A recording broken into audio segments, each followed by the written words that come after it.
প্রধান উপদেষ্টার কাতার সফর এবং শ্রম সংস্কার কমিশনের প্রতিবেদন জমা প্রসঙ্গে রাজধানীর ফরেন সার্ভিস একাডেমিতে সংবাদ সম্মেলনের আয়োজন করে প্রধান উপদেষ্টার প্রেস উইং।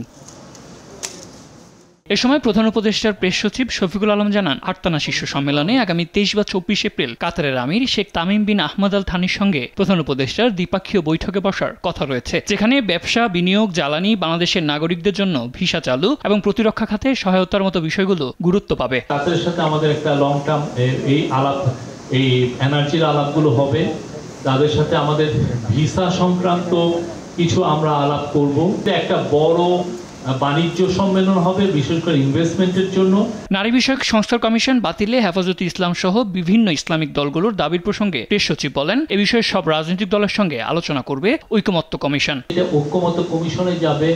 ঐকমত্য কমিশন এই রিপোর্টটাকে নিয়ে ভবিষ্যতে পলিটিক্যাল পার্টিগুলোর সাথে কথা বলবে। অনেকগুলো জিনিসই তো আসলে পলিটিক্যাল ডিসকাশনের বিষয়। এটা পলিটিক্যাল পার্টিগুলো এটা অনেক ক্ষেত্রে ডিসাইড করবেন যে আমরা কতটুকু নিব আর কতটুকু নিব না। অন্যদিকে বিদেশের মাটিতে থাকা আওয়ামী মন্ত্রী এমপিদের প্রসঙ্গে শফিকুল আলম বলেন, ওরা দেশের টাকা চুরি করে বিদেশে বসে মজমাস্তি করছে।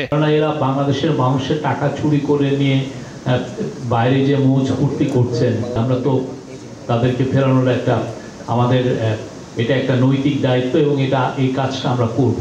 এদিকে অন্য এক অনুষ্ঠানে কাতার সফর নিয়ে কথা বলেন পররাষ্ট্র উপদেষ্টা। জানান, শ্রমবাজার ও ভিসা সমস্যা সমাধানে গুরুত্ব দেওয়া হবে আটথানা সম্মেলনে। আমাদের প্রায়োরিটি হচ্ছে যে তাদের সর্বোচ্চ পর্যায়ে আমাদের একটা দেখা সাক্ষাৎ, প্লাস ওখানে আমাদের যে সমস্যা যেগুলি আছে ওই ভিসা ইত্যাদি নিয়ে আমরা চেষ্টা করবো সেগুলি সমাধান করতে। সাদ আহমেদ, দেশ টিভি, ঢাকা।